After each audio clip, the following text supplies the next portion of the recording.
는 자녀 교육비 같은 거, 목돈이 많이 되기 때문에 목돈 쓸 돈이 많습니다. 집도 좀 넓혀야지. 그런 부분이 많은 것 같고요. 50대 같은 경우는 필요 자금이 많습니다.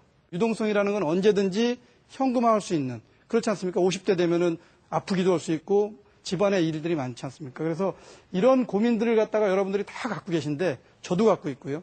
그러면은 고민만 하지 마시고 이제부터는 구체적으로 저하고 같이 뭐부터 해야 되는지 한번 시작해 보겠습니다. 여러분들 재산이 얼마인지 머릿속에 딱 내 재산이 얼마야 그럼 딱 답 나오세요? 아, 생각하기 싫어요. 없어요. 예, 이러시면은 이제 안 됩니다. 많든 적든 간에 고민을 하셔야 됩니다. 예. 많은 분은 많은 분대로 고민이고요.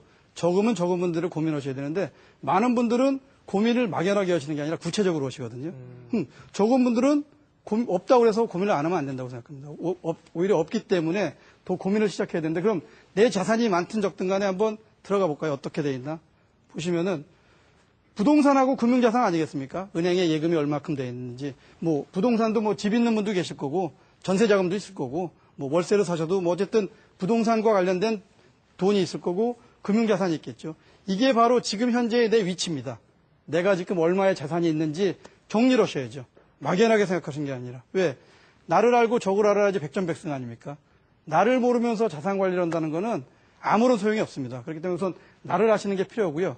그 다음 하실 건 뭐가 필요하면은 그럼 평생 내가 필요한 돈이 뭐냐? 지금 나는 이런데 향후에 내가 목표로 하는 삶이 있을 때 이때까지 갈 때 필요한 돈이 얼마인지를 여러분들이 생각하셔야죠. 생각해 보신 적 있으십니까? 없어요. 고민은 많으시죠? 예. 예, 지금도 고민하고 계실 것 같은데요. 막 머리가 아파지시죠, 지금. 저도 지금 아파지고 있습니다. 예.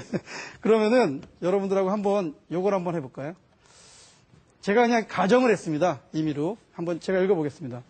남편분이 40세, 부인이 37세, 아들이 11살, 딸이 8살, 향후 한 85세까지 산다고 뭐 살아보죠, 뭐 85세까지. 요즘 막 오래 사니까요. 그럼 지금부터 한 45년 살겠네요. 근데 네. 생활비가 40세에서 55세까지는 한 300만 원 든다고 가정을 해볼까요? 그 다음에 56세에서 70세까지는 조금 덜 들겠죠, 암만 해도. 한 200만 원. 71세에서 85세는 한 100만 원 정도 든다고 치고요. 자녀 2명을 갖다가 뭐 대학교는 보내야 되지 않겠습니까? 한 명 정도만 대학원 보내죠, 뭐. 유학은 생각하지 말고요. 예. 그 다음에 자녀 결혼 자금 한 5천만 원. 너무 큰가요? 아주 큰 것 같지는 않은 것 같거든요, 제가 보기엔. 뭐 이제 경우에 따라서. 예. 이제 물가가 상승하는 게 있는데 이렇게 됐을 때 내가 평생 쓰고 가는 돈이 얼마일까요? 박범수 씨 한번. 5억 나왔습니다. 8억. 예. 8억 나왔습니다. 여러분도 혹시 경매가 시작됐습니다. 이제. 예. 다들 하시는데요, 그냥? 예. 자, 5억 나오고 8억 나왔습니다. 네. 제가 이럴 때는 뭔가 이유가 있겠죠. 더 높이라고요. 아. 예. 혹시 10억이요? 10억 나왔습니다. 좀 쓰시는 김에 확 쓰시죠. 뭐. 아유, 20억 네. 나왔습니다. 20억. 마지막으로 한 분. 제가 나중에 끝나고 나서 선물 드리겠습니다. 예. 20억 나왔습니다. 마지막 한 분.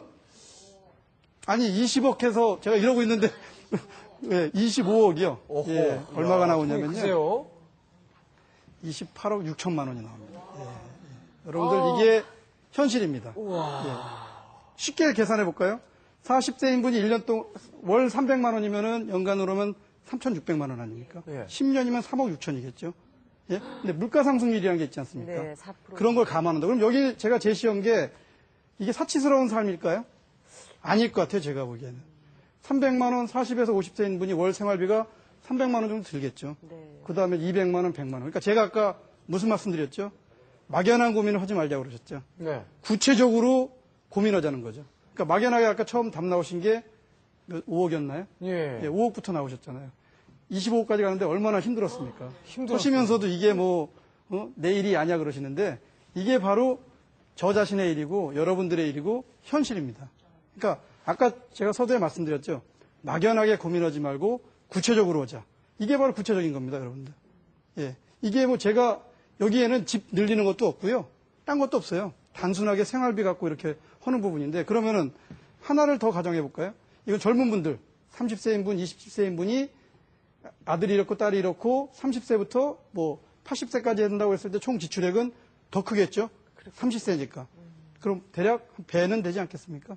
그래서 53억을 씁니다. 평생 내가 쓰는 돈이. 예. 이게 글쎄요. 저도 이거 한번 그 강의하느라고 만들어 봤는데 저도 놀랬거든요. 그래서 제가 계산한 걸 갖다가 다시 봤더니 맞더라고요. 예, 그러니까 평생 내가 지출하는 돈이 물가 상승률 4%니까 지금 300만 원에 갇히면은 미래에는 300만 원이 더 쓰겠죠. 그런 걸 다 감안하면은 53억을 써야 됩니다. 그러면 구체적으로 이제 고민거리가 생겼네요. 더 고민스러우신가 이제 막, 고민거리인데요. 예, 머리가 막 아파지십니까? 예, 예. 이제부터 머리 안 아프게 이제 하나하나씩 풀어가시면 되겠죠. 네. 예. 예를 들어서 지금 있는 1,000만 원을 갖고 40년 동안 저금을 하시는 겁니다. 가만 그냥 놔두는 겁니다. 그러면은 한 분은 5%, 예금금리가 평균 한 5%죠. 5%에 그냥 가만 놔둔다고 그러고 매년 1년 단위로 재투자, 다시 또 투자한다고 그러면은 한 40년 후에 7천만 원 정도 됩니다. 돈이. 그런데 12%를 매년 한다고 그러면 얼마가 되냐면요. 9억이 됩니다. 야. 예. 여러분들이 생각하는 금리라고 생각하는 1% 그런 게 얼마나 중요한지 여러분 좀 이제 느끼시겠죠. 네. 예. 막연한 건 필요 없습니다, 이제. 여러분들 구체적으로 느끼고 구체적으로 실천하시는 게 필요한 겁니다. 그러면은 또 하나. 요거 한번 해볼까요? 머리 아프시죠? 또 이런 또 숙제 내면. 아까도 뭐 20몇 억 그 숙제 냈는데. 1, 2, 4, 18이 있는데 이게 뭘까요, 혹시? 이거는 웬만한 분들 못 맞히십니다, 제가. 산이 늘어나는 역시. 배수요. 역시 재테크의 달인이십니다. 예. 보시면은 맞으십니다. 무슨 말씀이냐면은 1억을 갖고 2억을 만드는데 수익률이 4%면은 18년 걸립니다. 연도가. 그런데 재밌는 게 여러분들 뭐가 있냐면요. 12%일 때는 6년이면 됩니다. 1억을 갖고 2억 만드는데 18%일 때는 4년이면 됩니다. 그런데 4%일 때는 18년 걸리는 거죠. 그럼 뭐가 나오겠죠? IMF 때 금리가 20% 가까이 높았습니다. 그럴 때 여유 있는 분들이 딱 4년 만에 재산이 배가 되시는 거죠. 그러니까 그만큼 금리가 굉장히 중요하다는 거 여러분들한테 말씀드리는 거고요. 요거는 딴 건 잊어버리시더라도 요거 하나는 여러분들이 꼭 기억해 주셨으면 좋겠습니다. 제가 이제 여유 많은 분들 재테크를 많이 해주고 그분들하고 같이 많이 접촉을 하는데 그분들과 저하고 차이는 딱 하나인 것 같습니다. 뭐냐면은 저는 절대 금액을 보는 것 같고요. 그분들은 수익률을 보십니다. 무슨 말씀이냐면은 100억의 1%는 1억입니다. 100만 원의 1%는 만 원이죠. 근데 저는 1억과 만 원을 봅니다. 그럼 만 원, 그거 부족까지 건 뭐 있어도 그만 없어도 그만이거든요. 1억은 중요하고. 근데 여유 있는 분들은 1만 원을 보는 게 아니고 1%를 봅니다. 그렇지 않겠습니까?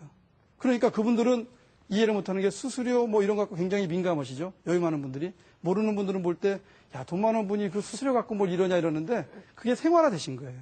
근데 그렇지 않은 저를 비롯한 많은 대다수의 서민분들은 수수료 갖고 별로 민감하지 않거든요. 수수료가 뭐 까짓 거 뭐 얼마 나오든 말든 뭐 그렇게 하시거든요. 이게 바로 제가 아까 말씀드렸던 수익률의 중요성이라는 거. 아주 중요하죠. 예를 들어서 이런 거 하나 표현드려 볼까요? 제가 은행 다녀서 이런 말씀드리면 좀 뭐하지만 말씀드리면은 CD기로 돈 찾으실 때 보면은 은행 업무 시간 외에 찾을 때 보면은 뭐 10만 원 찾을 때 뭐 예를 들어 수수료가 붙는 경우가 있지 않습니까? 1,000원 뭐 예를 들겠습니다. 10만 원인데 1,000원 나왔다 그러면은 보통 분들은 1,000원까지 거 있어도 그만 없어도 그만 그렇게 생각하는데 여유 있는 분들은 그러신 것 같아요. 10만 원에 1,000원이면은 1%입니다.